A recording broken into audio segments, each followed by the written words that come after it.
Hello दोस्तों, मैं हूं मीर और आपके डिमांड पर मैं लेकर आया हूं ओशन 11 का अगला पार्ट ओशन 12 को। तो इस मूवी को IMDb पर मिले हैं 6.5 आउट ऑफ 10 और इसे 82% गूगल यूजर्स ने लाइक भी किया है। इस मूवी की कुछ बातें आपको जानना जरूरी है। इसमें जो डैनी की वाइफ है टेस, उस एक्ट्रेस का नाम है जूलिया रॉबर्ट्स। इस मूवी की रेटिंग कम होने का रीजन मतलब इस मूवी में जो इवेंट होते हैं उनकी वजह इतनी बड़ी नहीं होती, लेकिन फिर भी ये मूवी मुझे पहले पार्ट से ज्यादा पसंद आई, जिसका रीजन आपको एक्सप्लेनेशन में समझ में आ जाएगा। और साथ ही इस मूवी में जो चोरी बताई गई वो चोरी बहुत आसान और बहुत मुश्किल भी है। आप देखोगे तो आपको लगेगा ये चोरी कैसे होगी, ये तो बहुत मुश्किल है, लेकिन जब ये चोरी हो जाएगी तब आप कहोगे इतना आसान था क्या। तो आपका ज्यादा टाइम ना वेस्ट करते हुए चलते हैं सीधा मूवी की तरफ।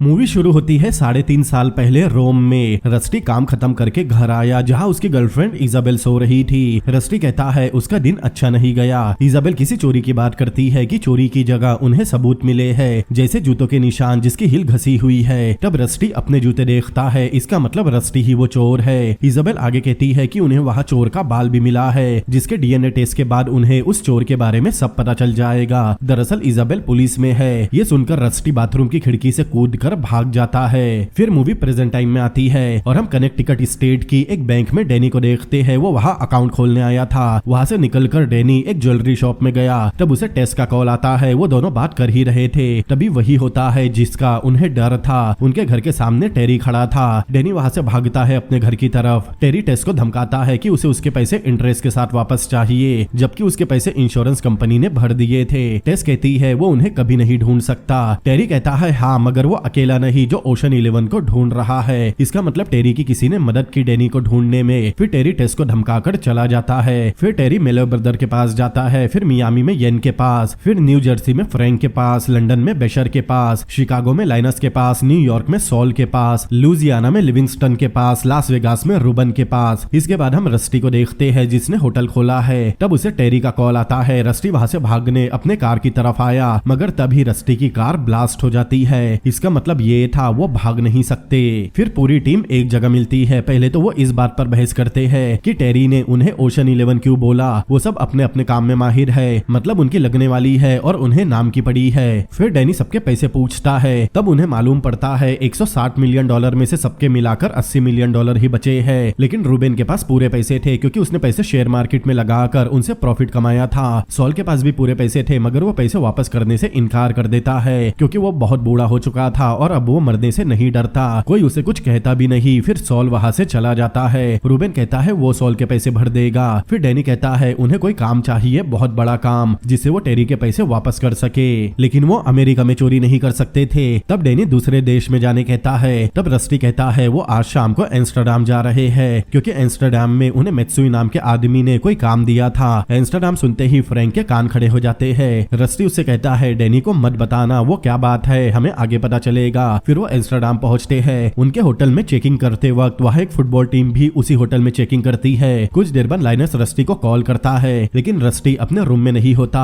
तब हम रस्टी को देखते हैं। रस्टी छुपकर किसी लड़की को देख रहा था। दरअसल वो इजाबेल थी जिसे रस्टी छोड़कर भाग गया था और वो पुलिस वाली थी। यही बात रस्टी ने फ्रैंक से डैनी को बताने मना किया था क्योंकि उस समय फ्रैंक भी रस्टी के साथ एम्स्टर्डम में था। अगले दिन वो मेत्सुई से मीटिंग करने गए जहाँ वो एक दूसरे से कोड वर्ड में बात करते हैं और बेचारे लाइनस को कुछ समझ ही नहीं आता। होटल वापस आने पर वो अपनी टीम को बताते हैं मेत्सुई ने उन्हें काम दिया है वेंडरवुड नाम के एक अमीर आदमी का, जिसके पास दुनिया का पहला शेयर कॉर टिकट है जो काफी एंटीक पेपर है, जिसे उन्हें चुराना है, जिससे उन्हें €2.5 मिलियन मिलेंगे। ये सुनकर सब अपसेट हो जाते हैं क्योंकि उन्हें 2 हफ्तों में टेरी के पैसे वापस करने हैं और इस रफ्तार से तो उन्हें कई महीने लग जाएंगे पैसे पूरे करते हुए। लेकिन इस काम के बाद मेत्सुई ने उन्हें इससे 10 गुना बड़ा काम देने का वादा किया था और उनके पास और कोई रास्ता नहीं इस काम को करने के अलावा। फिर वो अपने काम को डिस्कस करते हैं। दरअसल विंडरवुड अपने घर से 10 साल से बाहर ही नहीं निकला। वो हर रात 1:30 बजे नींद की गोली खाकर सो जाता है, इसीलिए वो 3 बजे अंदर जाने का सोचते हैं। लेकिन उसके घर की सिक्योरिटी बहुत एडवांस थी। उसके घर में जगह जगह सेंसर लगे थे। उन्होंने किसी भी चीज को छुआ तो अलार्म बज जाएंगे। उस घर की निगरानी के लिए अलग अलग जगह 5 कैमरा लगे थे जिसपे 24 घंटे एक सुरक्षा कंपनी नजर रखती है। वो छत से भी नहीं जा सकते क्योंकि छत पर भी 2 कैमरा लगे थे, वो भी वजन सेंसर वाले, और दरवाजे पर लेजर लाइट लगी है। फिर वो चोरी की तैयारी करते हैं। बेशर उसके सामने वाली बिल्डिंग से वेंडरवुड के घर के दूसरे फ्लोर की एग्जामिन करता है, फिर रस्टी को कॉल करता है। रस्टी डैनी को बताता है वो सिर्फ दूसरी मंजिल से ही जा सकते हैं, लेकिन वो निशान से कुछ इंच नीचे है, शायद ये काम नहीं हो सकता। जिसे सुनकर डैनी और रूबिन भी परेशान हो गए। फिर डैनी और रस्टी वॉक करने जाते हैं, जहाँ वो किसी निगल के बारे में बात करते हैं जो एक ऐसी टेक्नोलॉजी पर काम कर रहा था जिसे वो किसी भी चीज की 3D इमेज बना सकता है। थोड़ी देर बात करने के बाद वहाँ किसी चीज को देखकर रस्टी को एक आइडिया आता है। फिर रस्टी सबको उस आइडिया के बारे में बताता है और कहता है वो बिल्डिंग बगल वाली बिल्डिंग से जुड़ी नहीं है, लेकिन सबको ये मुश्किल लग रहा था। लेकिन रस्टी कहता है शूमैन नाम का चोर ये काम पहले भी कर चुका है, कोई रास्ता ना होने पर सब मान जाते हैं। वो कौन सा आइडिया था, वो रस्टी को कैसे पता, और वो बिल्डिंग में कैसे घुसेंगे, ये सब हमें आगे पता चलेगा। अगले सीन में हम देखते हैं उन्होंने वेंडरवुड के घर के सामने एक नाव पार्क की और वहाँ बहुत सारी मशीन है। फिर येन तैर के पानी में जाता है, तब हमें पता चलता है खिड़की का निशान 6 इंच नीचे होने की वजह से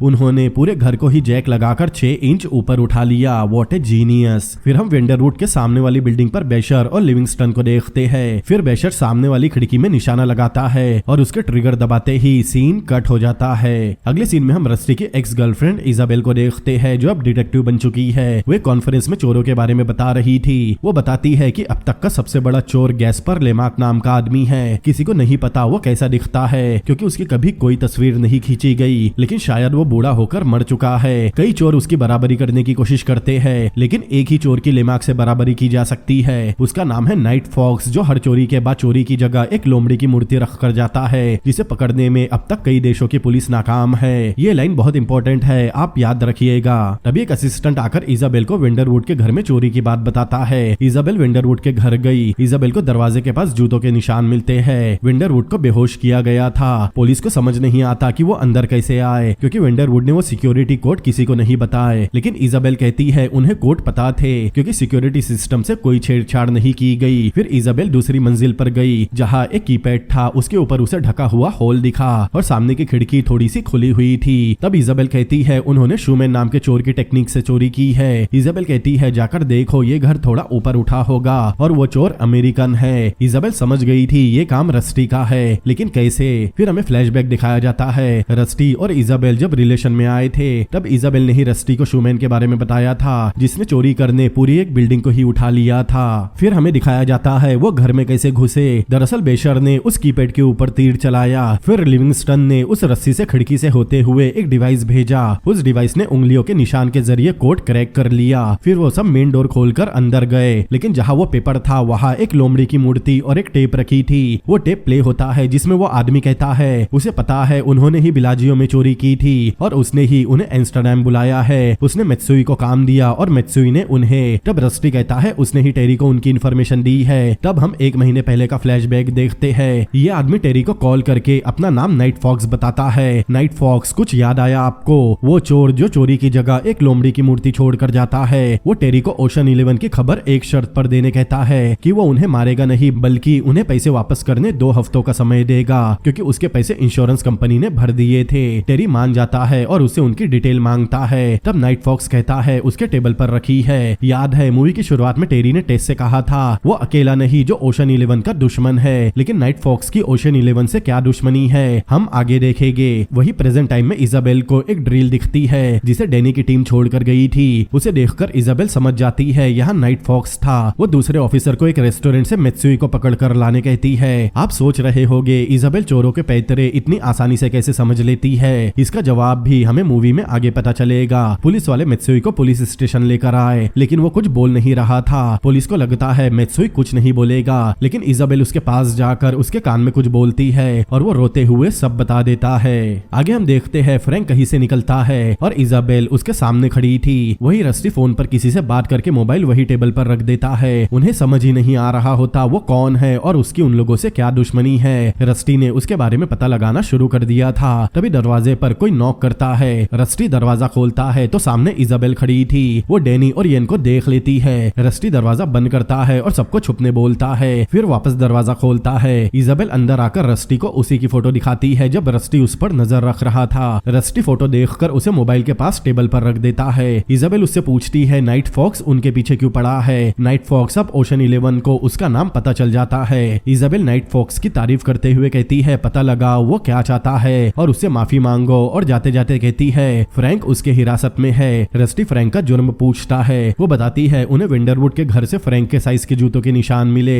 और उसने यहाँ आकर नकली क्रेडिट कार्ड का इस्तेमाल किया जिससे उन्हें ढूंढना आसान था। इजाबेल के जाते ही सब रस्टी के ऊपर भड़कने लगते हैं कि उसने ये बात उनसे छुपाई कि उसकी एक्स गर्लफ्रेंड यही है और वो एक डिटेक्टिव है। वो पूछते हैं उसे चोरी के पैतरों के बारे में कैसे पता। रस्टी बताता है क्योंकि उसका बाप भी एक बहुत माहिर चोर था, लेकिन उसके 90वें बर्थडे पर वो पकड़े गए और जेल में ही मर गए। लाइनस कहता है उसने डैनी और येन को देख लिया है और अब उनकी फोटो हर पुलिस वाले के पास होगी। फोटो मतलब स्केच, और अब तक तो उसने होटल के बाहर निगरानी भी लगा दी होगी। रस्टी कहता है एक बात तो अच्छी हुई कि उन्हें उनके दुश्मन का नाम पता चल गया, नाइट फॉक्स। अब बस एक कॉल से उन्हें नाइट फॉक्स के बारे में सब पता चल जाएगा। रस्टी जैसे ही अपना फोन लेने गया वहाँ फोन नहीं होता। रस्टी समझ जाता है फोन इजाबेल के पास है। वही पुलिस ने होटल के बाहर नजर रखी हुई थी, लेकिन उनके पास रस्टी, डैनी और येन की ही फोटोज थी। होटल में वो येन को एक बैग में रखते हैं और फुटबॉल प्लेयर के कपड़े पहनकर बाहर निकलते हैं। आपको याद होगा जब उन लोगों ने होटल में चेकिंग किया था तब एक फुटबॉल टीम ने भी उनके साथ चेक इन किया था, लेकिन वो उनका बैग जिसमें येन है उनसे अलग रख देते हैं। अगले सीन में हम देखते हैं वो सब रेलवे स्टेशन पर है और डैनी फुटबॉल टीम के मैनेजमेंट से बात करके उस बैग का पता लगाता है। वही दोनों भाई बहस कर रहे थे कि कौन सी फुटबॉल टीम में 50 साल के प्लेयर होते हैं। डैनी कहता है रस्टी 50 साल का नहीं दिखता। वो कहते हैं हम डैनी की बात नहीं कर रहे।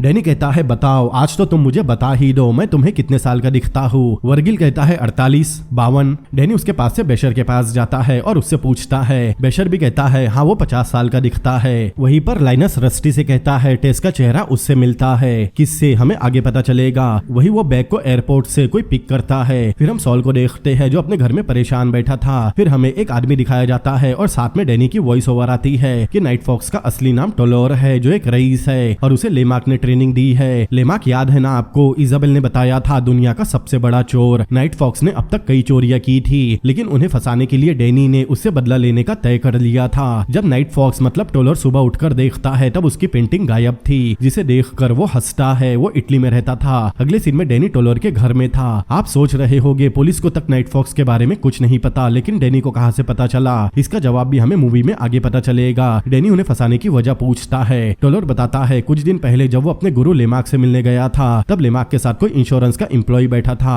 और वो बिलाजियो में हुई चोरी की तारीफ कर रहा था और बोल रहा था वो चोर दुनिया के सबसे बढ़िया चोर है और उससे लेमार्क भी सहमत थे, जिससे टोलोर का ईगो हर्ट हो गया। अब उसे लेमार्क के सामने साबित करना है कि वो ही दुनिया का सबसे बेहतर चोर है, जिसके लिए वो डैनी से कहता है कि वो दोनों एक ही चीज को चुराने की कोशिश करेंगे और एक के जीतने पर साबित हो जाएगा कि लेमार्क के बाद दुनिया का सबसे बेहतर चोर कौन है। डैनी उससे कहता है उसके लिए ये मजे की बात होगी, लेकिन यहाँ कई जिंदगियां दाव पर है। डैनी उसे धमकी देकर जाने लगता है। तब टोलोर उसे ऑफर देता है अगर वो हार गया तो वो टेरी का पैसा वापस करेगा और गारंटी के लिए पैसे पहले ही लेमार्क के पास जमा करा देगा। ये सुनकर डैनी मान जाता है और उससे पूछता है क्या चुराना है। टोलोर कहता है फेमस कोरोनेशन एग, जो आज सुबह, याद रखिए आज सुबह कड़ी सुरक्षा में पेरिस से रोम के लिए निकला है, जिसे सोमवार को म्यूजियम में रखा जाएगा। टोलोर कहता है म्यूजियम में रखने के बाद डैनी के पास 48 घंटे हो गए उसे चुराने के लिए। जिसने भी चुरा लिया उससे साबित हो जाएगा सबसे बेहतर चोर कौन है, लेकिन मुकाबले के लिए कोरोनेशन एग ही क्यों? वेल इसका जवाब हमें आगे पता चलेगा।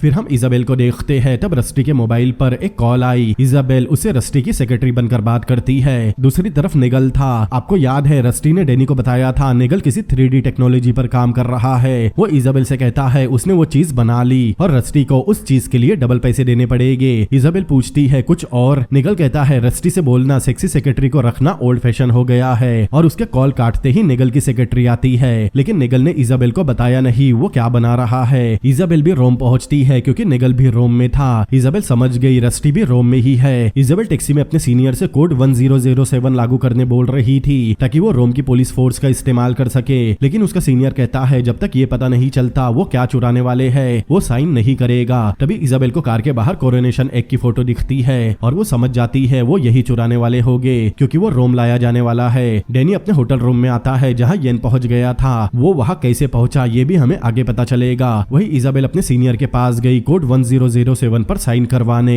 तब इजाबेल बताती है अगर ओशन 11 और नाइट फॉक्स में मुकाबला चल रहा है तो ओशन 11 कोरोनेशन एग चुराने वाले हैं। वो पूछता है लेकिन कोरोनेशन एग ही क्यों? तब इजाबेल बताती है क्योंकि 24 साल पहले कोरोनेशन एग को लेमार्क ने चुराया था, लेकिन उसकी बीवी ने एग वापस कर दिए थे। लेकिन ये जानने के बाद भी वो ऑफिसर कोड 1007 पर साइन नहीं करता। वापस आते वक्त इजाबेल को एक कलीग कॉल करके बताता है कि उसकी 6 बजे किसी एंड्रू सेमेंटे के साथ मीटिंग है क्योंकि उसके घर से पेंटिंग चोरी हुई है। फिर हम डैनी की टीम को देखते हैं, वो सब म्यूजियम का मुआयना कर रहे थे जहाँ उन्हें पता चलता है कि वो एक जहाँ रखा जाता है वहाँ रेजर लाइट लगी होती है जो रेंडमली मूव करती है। उन्हें पार कर पाना नामुमकिन है, मतलब उन्हें सुबह चोरी करनी होगी। लेकिन इजाबेल ने रस्टी के अलावा डैनी और येन को देख लिया था, इसीलिए वो भेज बदल कर जाने का फैसला करते हैं। फिर वो सब अपना प्लान डिस्कस करते हैं। थोड़ी देर बाद वहाँ निगल आता है और उन्हें एक की 3D इमेज दिखाता है। प्लान के मुताबिक लाइनस को एग चुरा कर उस प्लेट को वहाँ रखना था, जिसे एग चुराने के बाद भी सबको वहाँ एग की 3D इमेज दिखाई देगी। फिर निगल रस्टी से उसकी डबल पेमेंट मांगता है क्योंकि 2 दिन पहले उसने रस्टी को कॉल करके डबल पेमेंट की बात की थी, जिसे सुनकर सब निराश हो जाते हैं क्योंकि उन्हें समझ में आ गया था कि अब तक इजाबेल को भी सब समझ में आ गया होगा। वही इजाबेल अपने होटल रूम में आई जहाँ पहले से रस्टी बैठा था। रस्टी इजाबेल से उसका फोन वापस मांगता है, लेकिन इजाबेल फोन वापस देने से मना कर देती है। फिर दोनों थोड़ी देर पुरानी बातें करते हैं और इजाबेल रस्टी को जाने कहती है। वो उसे बताती है उसे 6 बजे एंड्रू सेमेंटे नाम के आदमी से मिलने जाना है क्योंकि उसके घर से पेंटिंग चोरी हुई है, और रस्टी वहां से चला जाता है। उसके जाते ही इजाबेल कोड 1007 के ऑर्डर पर अपने सीनियर के नकली साइन करती है। फिर 6 बजे एंड्रू सेमेंटे से मिलने जाती है जो कोई और नहीं बल्कि नाइट फॉक्स ही था। वो इजाबेल को उसके घर के खुफिया कैमरा की फुटेज की DVD देता है। वही लाइनस एग चोरी करने की प्रैक्टिस कर रहा था। होटल आकर इजाबेल डिपार्टमेंट को कोड 1007 फैक्स करके फोर्स मंगवाती है और उन्हें बाकी सबकी फोटोज भी भेजती है। तब हम इजाबेल के लैपटॉप में नाइट फॉक्स की कैमरा फुटेज देखते हैं जिसमें लाइनस, बेशर और टर्क को छोड़कर डैनी की पूरी टीम दिख रही थी। फिर आता है चोरी वाला दिन जहाँ रस्टी और डैनी को छोड़कर सब म्यूजियम में जा रहे थे, लेकिन पुलिस डैनी को होटल से और रस्टी को एक रेस्टोरेंट से पकड़ लेती है। वही म्यूजियम में पुलिस बाकी सबको भी पकड़ लेती है, लेकिन लाइनस, बेशर और टर्क वहाँ से भागने में कामयाब होते हैं। अब वो तीनों ही बचे थे, उन्हें समझ नहीं आता वो आगे क्या करे। तब लाइनस आइडिया देता है कि टेस के जरिए वो ये काम कर सकते हैं क्योंकि टेस की शक्ल एक मशहूर एक्ट्रेस से मिलती है जिसकी वजह से वो एग के पास आसानी से पहुंच सकती है। थोड़ी देर सोचने के बाद वो इसी प्लान पर काम करने तैयार होते हैं। तब कैमरा एक काले बैग की तरफ फोकस करता है। फिर लाइनस टेस को कॉल करके रोम बुलाता है, मगर वो टेस को बताता नहीं कि डैनी पकड़ा जा चुका है। अगले दिन टेस रोम पहुंचती है। गाड़ी में लाइनस उसे डैनी के बारे में बताता है और उससे कहता है उन्हें कुछ प्रॉब्लम की वजह से प्लान बदलना पड़ा। अब नए प्लान में उसे भी एक रोल निभाना होगा जिसके लिए उसे एक मशहूर एक्ट्रेस जूलिया रॉबर्ट बनकर म्यूजियम में एग के करीब जाना होगा। वैसे आपको याद दिला दूं, ये एक्ट्रेस सच में जूलिया रॉबर्ट ही है, मतलब वो मूवी में खुद का ही नकली रोल करने वाली है। फिर लाइनस एक होटल में फोन करके बताता है कि वहाँ जूलिया रॉबर्ट आने वाली है। होटल के सामने पहुंचते ही वहाँ पूरे मीडिया वाले भी पहुंच गए थे और टेस को जूलिया रॉबर्ट समझ रहे थे जो कि सच में है। होटल में जाते ही वहाँ मेरा फेवरेट एक्शन हीरो उसे देखता है, ब्रूस विल्स। ब्रूस विल्स ने इस मूवी में ब्रूस विल्स का ही रोल निभाया है। होटल रूम में टेस परेशान हो रही थी कि वो ये काम कैसे करेगी और बाकी सब उसे समझा रहे थे। तभी डोरबेल बजती है और रूम में ब्रूस विल्स आता है, जिसे देखकर उन्हें समझ नहीं आता वो सब कैसे रिएक्ट करे। ब्रूस विल्स जूलिया रॉबर्ट के मैनेजर से बात करने कहता है क्योंकि उसे जूलिया रॉबर्ट के मैनेजर से कुछ काम था। तब टेस उसे फोन लेकर खुद बात करने कहती है। फोन की दूसरी तरफ असली जूलिया रॉबर्ट होती है। फिर टेस सिग्नल का बहाना बनाकर फोन कट कर देती है। तभी ब्रूस विल्स दूसरा फोन निकालकर कॉल करने ही वाला था। तभी वहाँ सॉल आ जाता है और खुद को जूलिया का डॉक्टर बताकर फोन अंदर रखने कहता है क्योंकि उससे जूलिया के बच्चे को खतरा हो सकता था। हाँ, असली जूलिया रॉबर्ट उस समय मतलब मूवी में उस समय प्रेग्नेंट थी। फिर वो तैयार होकर म्यूजियम निकलते हैं और ब्रूस विल्स भी उनके साथ जाता है। वही बाकी सब टेस के लिए परेशान हो रहे थे। दूसरी तरफ टेस और बाकी सब म्यूजियम पहुंचते हैं जहां बहुत सारे जूलिया रॉबर्ट के फैन भी आ गए थे। वो जल्दी एग की तरफ बढ़ते हैं, लेकिन इजाबेल ने उन लोगों पर नजर रखी हुई थी। फिर वो सब एग के पास फोटो खिंचाने खड़े हो गए। तभी सॉल टेस को इशारा करता है और टेस तबियत खराब होने का नाटक करती है। तभी लाइनस एग चुरा लेता है और वहां वो प्लेट रख देता है जिससे एग की 3D इमेज दिखने लगी। लेकिन इजाबेल ने कैमरा की मदद से लाइनस को देख लिया था। वो म्यूजियम बंद करने कहती है। वो टेस को लेकर जा ही रहे होते हैं, तभी इजाबेल वहां आकर उनका भांडा फोड़ देती है क्योंकि उसने थोड़ी देर पहले ही असली जूलिया रॉबर्ट से बात की जो अभी भी लॉस एंजलिस में है, और पुलिस आकर उन सबको भी गिरफ्तार कर लेती है। ब्रूस विल्स इजाबेल से पूछता है क्या उसका कोई बॉयफ्रेंड है। फिर हम देखते हैं पूरी टीम फिर से जेल में रियूनाइट हुई। कुछ देर बाद पुलिस स्टेशन के बाहर कई गाड़ियां आती है, वो FBI की थी। FBI ऑफिसर इजाबेल को एम्स्टर्डम जाने कहती है जहां उसके ऊपर कार्रवाई होगी कोड 1007 पर नकली साइन करने के लिए। फिर वो FBI ऑफिसर उन सबको देखती है। लाइनस थोड़ा घबराया हुआ था, इसीलिए वो उसे ही पूछताछ के लिए लेकर गई, जहां पहले तो वो लाइनस को डराती है कि उसे बिलाजियो में चोरी करने कड़ी सजा मिलेगी। फिर उसे ऑफर देती है अगर वो गवाह बनकर बाकियों के खिलाफ बयान दे तो उसे जमानत मिल जाएगी और उसे शायद माफ भी कर दिया जाए। पहले तो लाइनस मना कर देता है, लेकिन फिर मान जाता है। फिर FBI पूरी टीम को एक एक करके निकालती है और अलग अलग अलग गाड़ियों में लेकर वहाँ से निकलने लगती है उन्हें अमेरिका वापस ले जाने। FBI की गाड़ी के पीछे इजाबेल भी थी। आप सोच रहे होंगे वो सब तो पकड़े गए, अब क्या होगा, लेकिन कहानी में अभी ट्विस्ट आना बाकी है। वो FBI एजेंट दरअसल लाइनस की माँ थी, वो कोई FBI ऑफिसर नहीं। ये सब उनका प्लान था। टेस भी नाराज होती है उसे भी चोर बनाने के लिए, लेकिन डैनी उसे मना लेता है। तभी उन गाड़ियों में से एक गाड़ी अलग रास्ते पर निकल गई जिसमें रस्टी था। इजाबेल उस गाड़ी का पीछा करती है जो एयरपोर्ट में जाकर रुकती है। इजाबेल का ड्राइवर उसे छोड़कर निकल जाता है। वहाँ रस्टी और एक प्राइवेट जेट खड़ा था। इजाबेल को समझ नहीं आता ये सब हो क्या रहा है। तब रस्टी उससे कहता है उसके पिता जिंदा है। उसकी माँ ने उससे झूठ बोला था कि उनकी मौत हो गई। डाइवोर्स के बाद इजाबेल की माँ ने उसके डैड को बोला था अगर उन्होंने इजाबेल से मिलने की कोशिश की तो वो उन्हें पुलिस के हवाले कर देगी। रस्टी इजाबेल को उसके डैड से मिलवाने अपने साथ चलने कहता है, क्योंकि वो वापस गई तो वैसे भी उसके ऊपर नकली साइन करने के लिए कार्रवाई होगी, क्योंकि नकली साइन करने के बाद भी वो किसी को पकड़ नहीं पाई। इसका जवाब वो अपने डिपार्टमेंट को नहीं दे सकती। इसीलिए इजाबेल रस्टी के साथ जाने तैयार हो गई। प्लेन में इजाबेल रस्टी को उसका मोबाइल वापस करती है और सीन फिर से उस काले बैग की तरफ फोकस करता है। वही दूसरी तरफ फ्रैंक के पास एक वकील आया और उसे अपने साथ ले गया। वो वकील था ब्रूजर। आप भी कंफ्यूज हो गए कि ये सब हो क्या रहा है, लेकिन थोड़ी देर में सब पता चल जाएगा। फिर हम नाइट फॉक्स को उसके घर में आते हुए देखते हैं। उसकी मेड बताती है उससे मिलने कोई मेहमान आए हैं। वो जाकर देखता है तो वो डैनी और टेस थे। वो आराम से बैठकर ड्रिंक एंजॉय कर रहे थे। नाइट फॉक्स उन्हें टॉन्ट मारता है कि उन्हें कहीं जाकर छुप जाना चाहिए, टेरी उन्हें कभी भी मार सकता है। डैनी उससे पूछता है उसने वो एग कैसे चुराया। वो कहता है कि पहले डैनी माने कि वो सबसे बेहतर चोर है। डैनी कहता है पहले वो बताए फिर वो मान लेगा। नाइट फॉक्स मान जाता है। दरअसल मंगलवार को रात में जब वो एग म्यूजियम पहुंचा उसने तभी उसे चुरा लिया था। डैनी पूछता है मगर वो उसकी टीम से बचकर अंदर कैसे गया। तब वो बताता है म्यूजियम के ऊपर से चढ़कर। डैनी पूछता है उसने वो रेजर लाइट कैसे पार की। तब नाइट फॉक्स बहुत अजीब जवाब देता है, डांस करके। मतलब नाइट फॉक्स इतना फ्लेक्सिबल था, उसने गाना सुनते हुए और डांस करते हुए उन लेजर्स को पार कर लिया। ये सुनने के बाद डैनी कहता है वो सबसे बेहतर है। फिर उससे जीतने की शर्त के मुताबिक पैसे मांगता है। नाइट फॉक्स उसका मजाक बनाने लगता है कि वो हारे है, लेकिन डैनी और टेस का लुक चेंज नहीं होता। फिर हमें फ्लैशबैक दिखाया जाता है। दरअसल जिस रात वो एम्स्टर्डम से निकले थे उसी दिन उनसे द लेमार्क मिलने आया था और उसने ही जानबूझकर नाइट फॉक्स को ओशन 11 के खिलाफ उकसाया था। फिर लेमार्क उन्हें एग की जानकारी देता है। फिर हम देखते हैं वो एक फ्राइडे के दिन इटली से निकलता है। और कई बार ऐसा होता है कि जब सिक्योरिटी किसी एंटिक चीज को लेकर निकलती है तब उस सिक्योरिटी में नकली चीज होती है और अथॉरिटी उसे किसी के साथ आम चीज की तरह भेजती है ताकि किसी को शक ना हो। और ऐसा ही उस एग के साथ होता है। सिक्योरिटी एक नकली एग को लेकर निकली और एक आदमी काले बैग में असली एग लेकर निकला। उसके पीछे डैनी की टीम होती है और लाइनस के पास ठीक वैसा ही बैग था। जब वो ट्रेन में बैठता है उसके साथ दो सिक्योरिटी वाले सिविल ड्रेस में होते हैं और डैनी और उसकी टीम उनके चारों तरफ बैठे थे। थोड़ी देर बाद वो सब आपस में लड़ने लगे और वहाँ अफरा तफरी मच गई और इसी बीच लाइनस ने असली बैग को नकली बैग से बदल दिया। फिर अगले स्टेशन पर वो सब उतर गए। मतलब रोम आने से पहले ही इटली में ही डैनी ने उसे चुरा लिया था, वो भी बड़ी आसानी से।